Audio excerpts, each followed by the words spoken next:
इथले वातावरण इतके रम्य आहे की प्रश्न सुद्धा उरत नाही। पण या मानस सरोवराशी माझे काय नाते आहे हा प्रश्न आहेच। पण मला इथे आल्यावर या प्रश्नाचे स्मरण झाले। देवी, आपण या मानस सरोवरावर स्नानासाठी यायचा, तेही ब्रह्ममुहूर्तावर। शिवाय आपण सर्वांनी एक संकेत पाळूयात। म्हाळसेला तिच्या गतजन्माचे स्मरण करून देण्यासाठी आपण आग्रह नको करूयात। तिला ह्या क्षणाचा आनंद घेता यावा ह्यासाठी आपण प्रयत्न करूयात।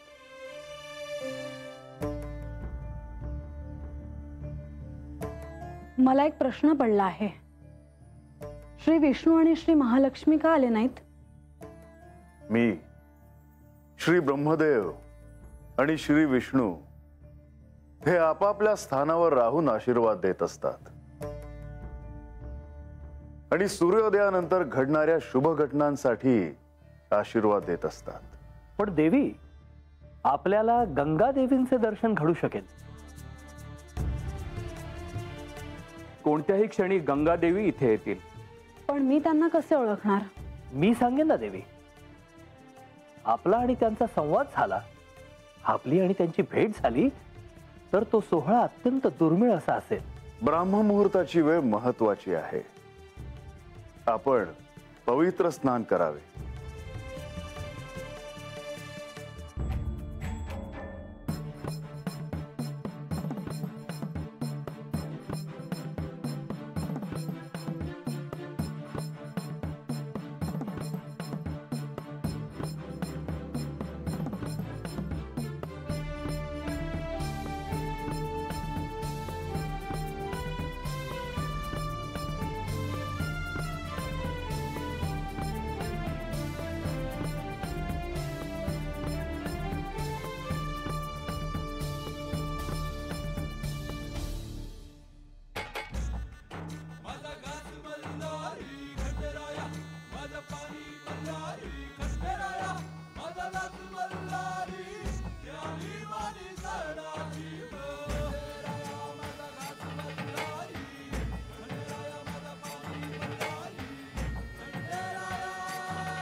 आता सगळे देव, देवी, ऋषी आपापल्या स्थानी परतले आहेत। आता आपणही निघायचे का?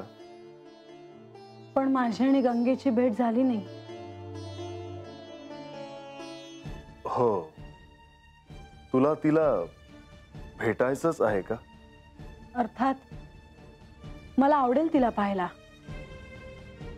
जी तुमच्या इतक्या प्रेमात होती ती कशी दिसते हे मला पाहायचे आहे। असा हे काय कारण आहे का? ह्या क्षणी कुठे आहे गंगा? म्हाळसा, तू हट्ट काही सोडणार नाही। चल माझ्या सोबत।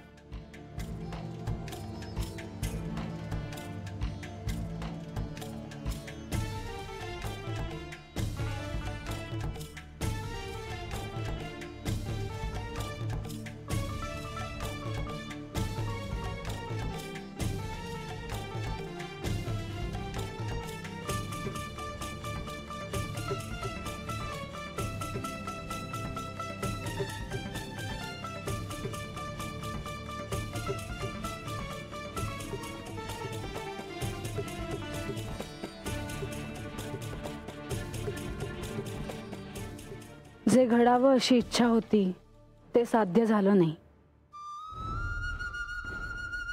आपण या आधी मानस सरोवराच्या कैलासाच्या परिसरात येऊन गेलो आहोत।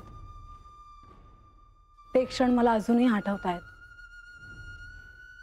पण आपण चालत चालत या कोणत्या स्थळी आलो? कोणते स्थळ आहे हे?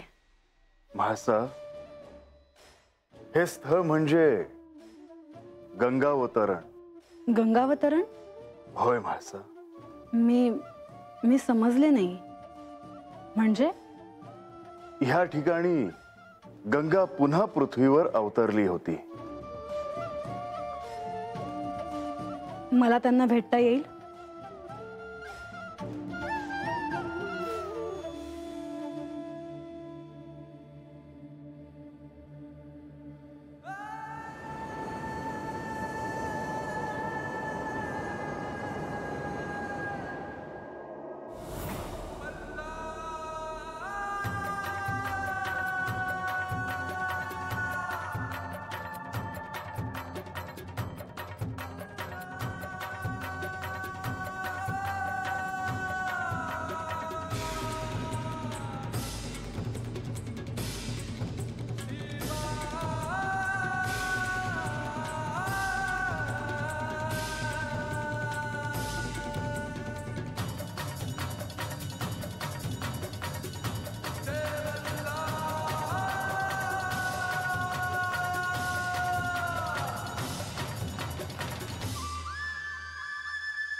म्हाळसा, ही गंगा जिच्या केवळ स्पर्शानेही पाप नष्ट होते, अशी अत्यंत पवित्र अशी ही गंगा. मी आख्यानात तुमच्याबद्दल ऐकले आहे. तुम्हाला भेटण्याची उत्सुकता होती. मला देखील तुमच्याबद्दल माहित आहे. तुम्हाला भेटायची मला देखील उत्सुकता होती. ह्याच हिमालयाच्या परिसरात आपल्या दोघींच्या भूतकाळाच्या खुणा आहेत. तुम्हाला काय म्हणायचे आहे ते मला कळते आहे. माझे आणि तुमचे ऋणानुबंध आहेत, पण अजूनही मला ते कळले नाही. आणि ते कळावे म्हणून मी देखील प्रयत्न करते आहे. आज या स्थळी तुम्हा दोघींची ही अशी भेट होईल ह्याची कुणी कल्पना देखील केली नव्हती. याआधीही अशी भेट झालीच आहे, पण ती ह्यांच्या स्मरणात नाही.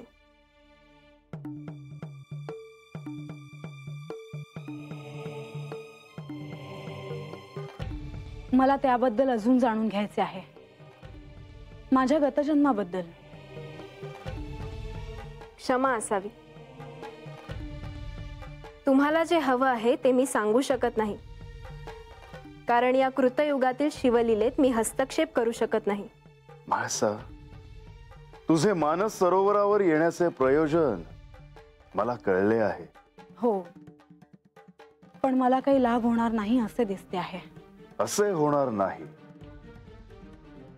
गंगा, हिला सत्य कळण्यासाठी, लाभ होण्यासाठी तू काय सांगशील? देवी, श्री पार्वती देवी आणि मी कैलासात असताना आमच्यात वाद झाले.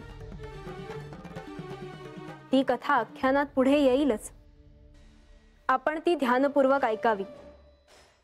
आपणास निश्चितच लाभ होईल.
म्या ह्यातली कोण हाय?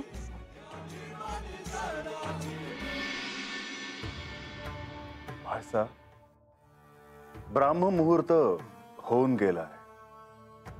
आता कधीही पहाट होईल. आता मात्र आपल्याला निघायला हवं. अजून काही काळ थांबलो असतो तर. पण अजून थांबून काय होणार आहे? अजूनही कदाचित कोणीतरी मला माझ्या गतजन्माच्या नावाने संबोधेल असे मला वाटते आहे. पण मी हे कसे सांगू? म्हाळसा, आल्यापासून तुझ्या मनात वेगळाच विचार सुरू आहे हे मला कळतं आहे. तुझ्या मनात नेमकं काय चाललंय? काही नाही. म्हाळसा, सूर्योदयापूर्वी आपल्याला जेजुरीत पोहोचायला हवं.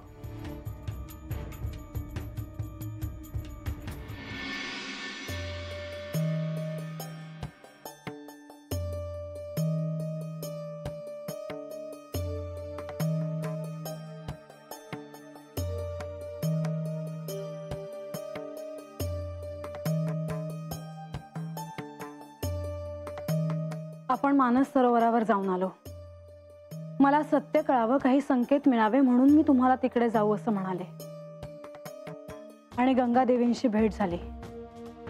त्यातून काही अंशी ते साध्य झाले. होय, भविष्यात ते आख्यानातून कळणारच होतं. पण तरी आज माझं समाधान झालं आहे. पार्वती देवी आणि गंगा या जेव्हा कैलासात होत्या, ती कथा कधी येईल? म्हाळसा, घाई कशाला? कथेच्या ओघाने आख्यानात ते येईलच. पण त्याआधी मला हे कळावं, त्यासाठी मी काय करू? इतकी अधीर होऊ नकोस. प्रत्येक गोष्टीची एक वेळ असते, एक योग असतो.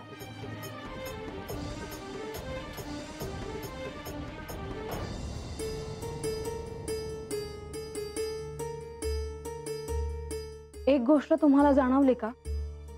काय? मघाशी आपण सूक्ष्म देहाने आकाश मार्गाने परत येत असताना बानूच्या वाड्याभोवती मला प्रकाश दिसला.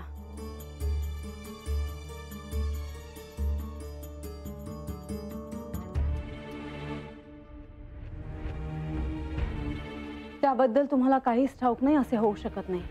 होय, मला देखील ते जाणवलं. मग त्याचा अर्थ काय? म्हाळसा, मानस सरोवरावर तुला सत्य जाणून घेण्यासाठी, ते संकेत मिळण्यासाठी तू गेली आणि तुला ते मिळाले. पण त्याचा इथे काय संबंध? जसे तुला संकेत मिळाले तसेच बानूला देखील मिळाले. कोणीही सहाय्य न करता? म्हाळसा,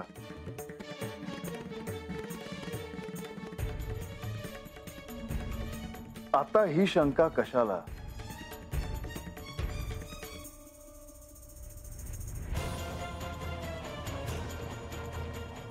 बानूला देखील ते कळले आहे का? मी असं म्हणालो की बानूला संकेत मिळाले आहेत. म्हणजे तेच. म्हाळसा, तुला आणि बानूला जे काही कळलं आहे ते एखादं बीज पेरल्यासारखं आहे. ह्या अनुभूतीतून जेव्हा एखादा वटवृक्ष निर्माण होईल तेव्हाच त्याचे महत्व तुम्हाला कळेल. तसं ते बानूला कळलं असणार याची मला खात्री आहे. जेव्हा जेव्हा मी आनंदित असते तेव्हा तेव्हा अशी वार्ता आणि असं काहीतरी मला कळतं आणि माझा आनंद क्षणार्धात नाहीसा होतो.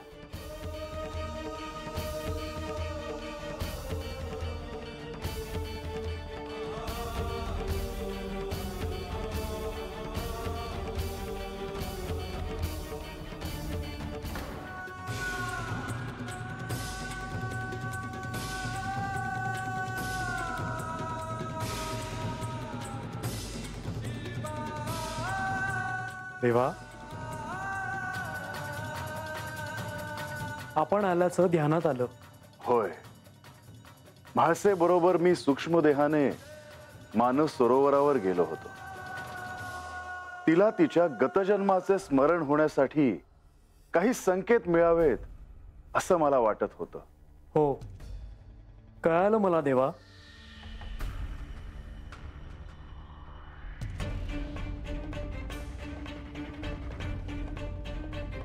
प्रणाम प्रभू.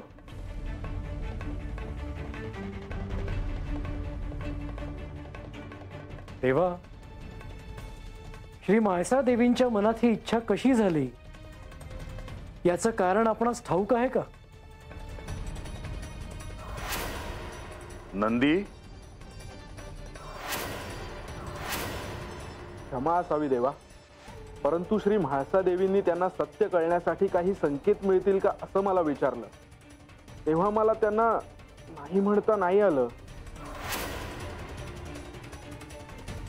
आज्ञा असावी देवा.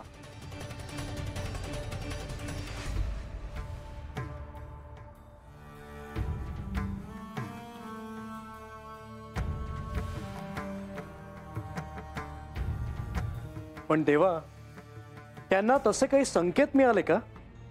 होय, तिकडे तिची आणि गंगेची भेट झाली. देवी गंगा आणि श्री म्हाळसा देवींची भेट झाली तर? होय, आख्यानाच्या निमित्ताने तिला गंगेबद्दल बरंच काही कळालं होतं. काय देवा? तिच्या बोलण्यातून सत्य काय आहे ह्याबद्दलचे संकेत मिळाले. म्हणजे ज्या हेतूने गेल्या होत्या तो हेतू पूर्ण झाला तर?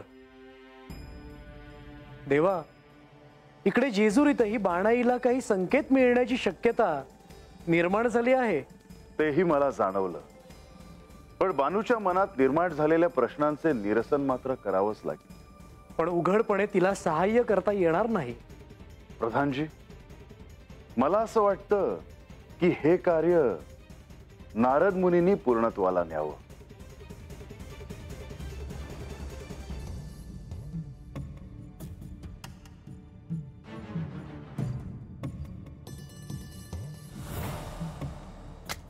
नारायण नारायण.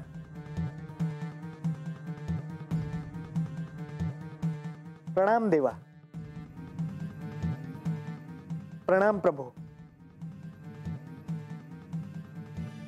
मुनिवर, गडावर श्री म्हाळसा देवी आणि बाणाई दोघींनाही सत्य कळण्याच्या दृष्टीने काही संकेत मिळाले आहेत. नारायण नारायण. पण त्यामुळे बानूच्या मनात अनेक प्रश्न निर्माण झाले आहेत. आणि मुनिवर, त्याचे निरसन तुम्ही करावे. हो देवा, आपली आज्ञा शिरसावंद्यच आहे, परंतु माझ्या मुखातून काही नको ते बाहेर पडल्यास. मुनिवर, शक्यतो तसं काही होणार नाही असं बघा. नारायण नारायण. येतो प्रभू.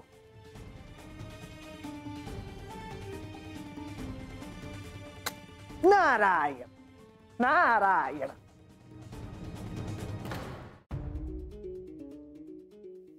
नारायण नारायण. महाराज,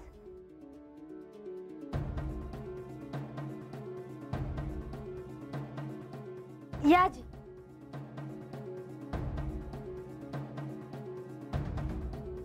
महाराज, बानू, बाहेर काय घडलं आहे याची तुला कल्पना तरी आहे का? नाही जी. बाहेर जाऊन पाहिलंस तर तुझ्या वाड्याभोवती एक गूढ प्रकाश पसरला आहे. अहो, काय सांगतायस महाराज? पर हे कसं काय? तेच तर शोधत मी इथे आलो. महाराज, मला तुम्हाला एक गोष्ट दाखवायची आहे बघा.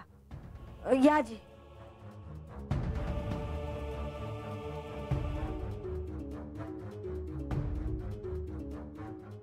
हे बघा,